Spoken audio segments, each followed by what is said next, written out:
So Google says reinvention is the action or process through which something is changed so much that it appears to be something entirely new. So my question is today, why even bother with reinvention? Why even bother implementing that in your life and to yourself? So besides the obvious, simple truth that reinvention would basically improve your life, right? I mean, that is all our goal. I'm sure it is. To live a life that we actually like, a life that we actually enjoy. I think that reinvention can be so purposeful to who you are if you actually go deeper and make it about fully showing up for who you are in this lifetime. Like I always say, this is your life. The focus should entirely first be about you, because this world is a mirror and a reflection of who you are. So besides the normal surface level things of wanting a better life, wanting to attain certain things in your life, how about honoring your truth, honoring who you are at your core, at your soul? And it will always lead back to the question of, do you even know who you are? Do you even know what you like? Like, genuinely, truly, what you like. Not what society has told you is nice, or not what society has told you is popular, is cool, is what's trending now. But do you actually know what you like, what brings you joy, what fulfills you? Because until you know that, you will be swayed by the world left, right, and center. And that is just a horrible type of life to live, if I do say so myself. That is my opinion. I mean, it's so evident to see that everyone is searching for those things that make them happy, for those things that truly bring them joy and give them that fulfillment in life. And society has made you believe that you're going to find that outside of who you are. And I think that's one of the biggest tricks that they've played on us. I've also fallen victim to that mentality, but I made sure to do the work and actually take matters into my own hands, because I can't blame anyone. Blaming people outside of you is not going to solve the problem. You know, there's this quote, and we've all heard how people want to make the world a better place. But Michael Jackson, I think, said it. He said it starts with you. It starts with you making the change in your life about who you are, and then you'll start seeing the change outside. Because that's how life works. The universe is literally in submission to us. It's not the other way around. And realizing that truth has changed my life so drastically for the best. And I'm so grateful that I got such information and I've actually implemented it in my life, because I'm here and I'm bringing you this information. I'm sharing with you my wisdom. But one thing I've realized, that if you don't actually take the steps and the initiative to implement these things in your life, the life is not going to change. The life's not going to change. Just think about that. Because there's always going to be cause and effect. And once you realize these things and you realize these laws of the universe and you start working in accordance with them, that's when your life is going to change for the best.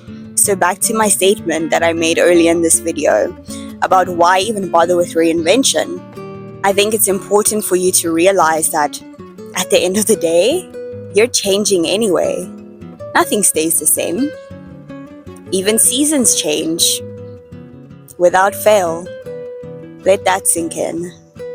So, if you're wondering, Jemimah, why should I put in the work to actually be a new person, to be a better person, to live a better life? I think life is a great experience. I think life can be a great experience for everyone. But it's up to us to decide that. It's up to us to choose that we're going to actually do the work so that life can reward us. But I say reward us because you're actually just rewarding yourself, because you're doing this for you. I think also your motive and your purpose for reinvention should be clear. It should be about you. It should be for you. And then everyone else and everything else comes second. Because we have all heard that quote, you can't pour from an empty cup. You're not fooling anyone. If you're trying to please people, you'll never win when it comes to people pleasing, because people are always changing. That's life. But what makes the difference is if you're changing for the best or for the worse. So you might as well make this a freaking great experience. You might as well make life worth living and not just existing. Because, God, I mean, what's the average lifespan for a human being? It's like what? Between 70 and 80? I think 80 is even pushing it, which is sad. But think about that. Wherever you are in life, however old you are right now, I don't want to limit you to say that your life is going to end at 80 because you believe what you believe, and life will portray that to you. But think about your life and think about the way you would like to live every day, and dream.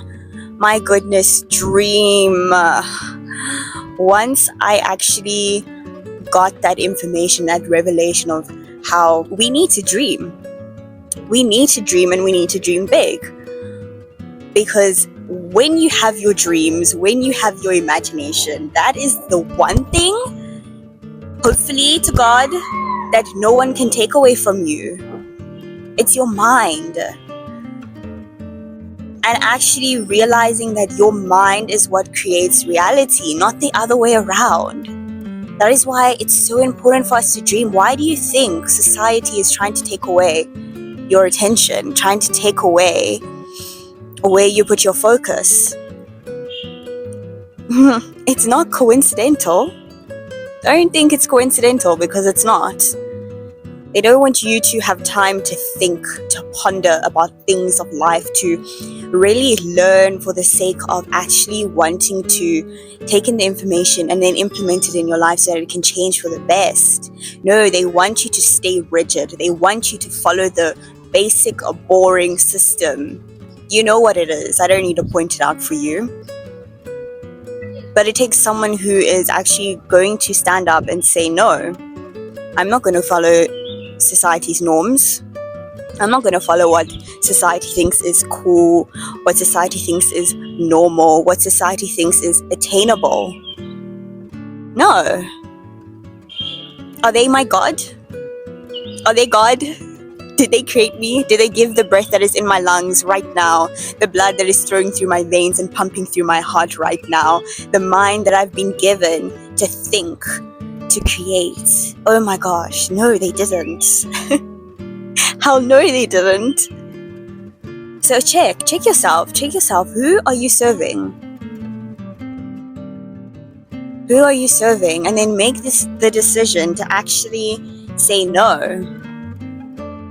You're going to put yourself first, and you're going to make your life worth living, so that when it all ends, you'll have no regrets. And I think that's also really a nice perspective to think about life, from that perspective of when you're at your end, what do you want to laugh about and be happy about when you're looking back over the years of your life, of what you did, what you experienced, what you didn't settle for, what you stood up for, you know? Yeah, actually, that's something I'm going to continue to think about, because that can really drive you into the right direction, and drive you into the right direction really fast. So my point is, if life is changing, regardless, why not flow with it? Why not make changes for the best? Why not honor who you are, honor your truth? Show up for yourself. This is your life. God has given you this life. Experience it fully. Embrace it. Enjoy it. You'll see how much goodness and how much greatness and how much power will come from that once you fully step into that role. And I'll leave you with that. Ciao.